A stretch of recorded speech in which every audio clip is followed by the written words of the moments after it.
I think it's fair to say that almost everyone tries to design their own home at some point. You move into a new place and you want it to feel better than the last one, so you start buying furniture, saving photos, and copying ideas you've seen online. And for the most part, it works. Your place looks fine. But a lot of homes end up feeling kind of forgettable. They function and they're comfortable, but they don't really feel memorable. So in this video, I want to show you why that happens and how to fix it. I'm going to break down 3 core ideas that will instantly improve how your home looks, and more importantly, how it feels to live in. These aren't trends, and they're not about buying expensive furniture.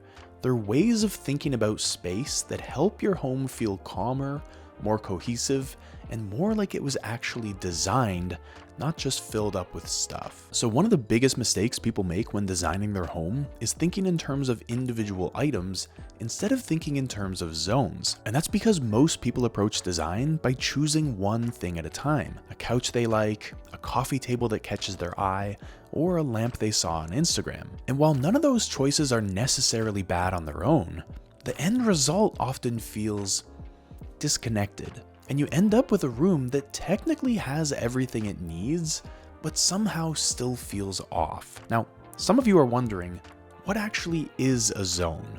And it's simple. A zone is a group of elements that work together to serve a single purpose. A seating zone, a sleeping zone, a dining zone, a working zone. But the key is, when you start designing in terms of zones, not objects, your rooms stop feeling like storage units for furniture and start feeling like places that were actually thought through. Because each zone plays a specific role, and every piece inside that zone earns its place by supporting that role. Now, where this really starts to matter is how people move through a space. Because well-defined zones aren't just about what you put in them, they're about how you enter, exit, and pass by them. So, a seating zone that blocks circulation will always feel awkward no matter how nice the furniture is. But when zones are well placed, movement becomes natural. You don't have to think about where to walk or where to sit. Your body just knows. And that's one of the biggest differences between a room that looks good and one that feels good. Another thing zones help with is decision fatigue. Because when every purchase you're considering is treated as a standalone choice, it gets overwhelming. But when you have zones clearly defined in your home, your decisions get so much easier. You no longer ask yourself, do I like this chair? Instead, you ask, does this chair belong in this zone? And that single shift filters out so many of our bad decisions automatically. But zones also help prevent one of the most common layout problems, which are rooms that either feel too crowded or too empty. And this usually happens when furniture is pushed to the walls with no clear center of gravity. But zones pull furniture inward and give the room a sense of structure. And even large rooms start to feel intimate when they're broken into smaller, more purposeful areas. And here's something people rarely talk about. Zones make your home feel more personal. Because when a zone has a clear purpose, it naturally reflects how you live. A reading chair ends up where you actually read. A dining zone feels perfectly proportioned for how often you entertain. And your workspace gets tucked away if you don't want it visually dominating the room. So in that sense, your space adapts to you, not the other way around. And when someone walks into a home where the zones are well defined, they don't necessarily notice it consciously. They just feel that the space makes sense, that nothing is accidental or forced. And that's the real power of thinking in zones, not as a design trick, but as a way of giving your home clarity from the ground up. Now, lighting is usually the last thing people think about, but the first thing they feel. You don't consciously register it when you walk into a room, but within a few seconds, your body already knows whether the space feels calm and inviting or tense and uncomfortable. And most of that instinct comes down to lighting. But because lighting is so invisible when it's working well, it's often treated as an afterthought instead of the design decision it is. Now, many homes feel fine during the day because natural light is doing the hard work. It adds contrast, softness, and depth to the room for free. But once the sun goes down, that room has to stand on its own, and that's when a lot of spaces fall apart. The furniture didn't suddenly get worse, the lighting just stopped covering for it. And that's why good interior design accounts for how a space is used across the entire day. A room should feel alert and functional in the morning, balanced in the afternoon, and relaxed in the evening. But that shift doesn't come from swapping furniture or changing colors. It comes almost entirely from how the space is lit. Now, bright, even light absolutely has a place in the home. During the day, and in spaces where clarity matters, it helps colors come through more accurately and keeps things feeling clean and open. So the mistake isn't using this kind of lighting. It's relying on it as the only lighting, because the same overhead lights that feel neutral and practical during the day feel harsh and exposed at night, which strips your space of any sense of comfort. Instead of feeling like a place you want to settle into, it starts to feel sterile and cold, not because anything is wrong with the room, but because the lighting never adapted to the time of day. And this is where layered lighting comes in. Layered lighting is about giving a room multiple light sources that each serve a different purpose, instead of asking a single ceiling fixture to do all the work. It's the difference between lighting a space evenly and lighting it intentionally. Because when light comes from different heights and angles, the room immediately becomes softer and more interesting. And there are a few different types of lighting that work together to create that effect. Side lighting, from floor lamps, table lamps, and wall fixtures, breaks up that flat overhead feel. Instead of blasting the entire room with the same intensity, it creates contrast.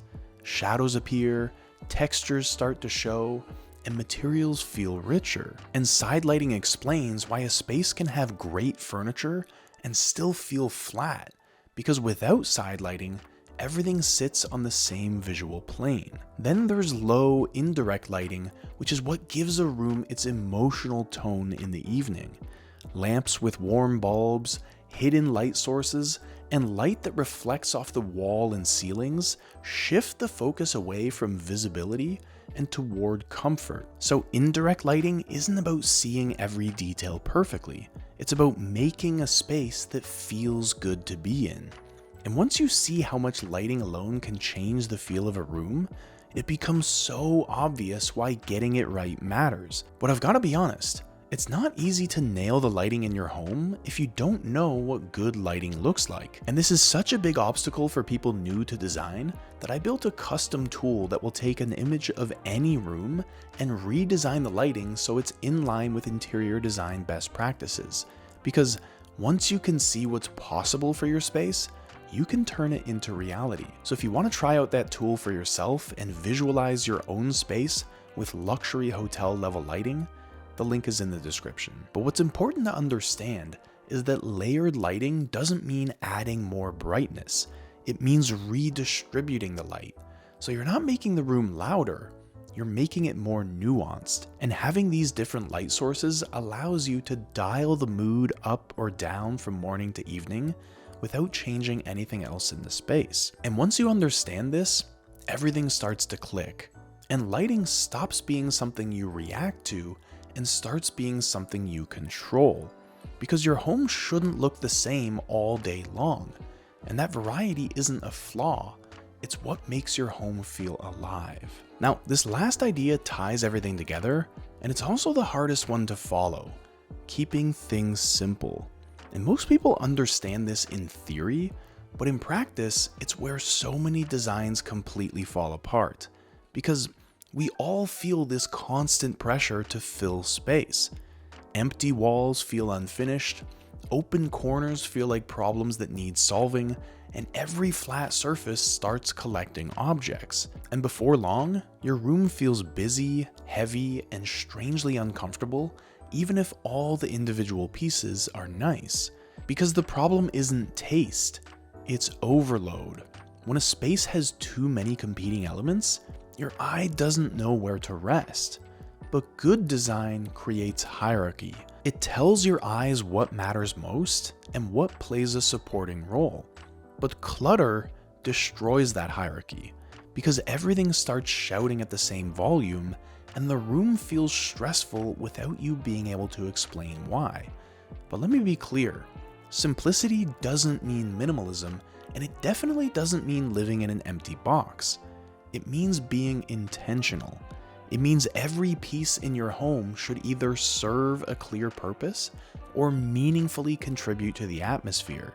If it doesn't do one of those two things, it's probably just taking up space. And this is especially true with decor, because decorative objects are powerful in small numbers, but when there are too many of them, they just cancel each other out. So one of the biggest mistakes people make is buying everything at once. They move into a new place and feel like it needs to be done immediately. So they fill it with furniture, art, rugs, and plants, all before they've actually lived in the space. And the result is a room that technically works, but doesn't really respond to how they move through it, sit in it, or use it day to day. But if you design slowly, you allow the space to tell you what it needs instead of forcing decisions too quickly. And a simple home also functions better.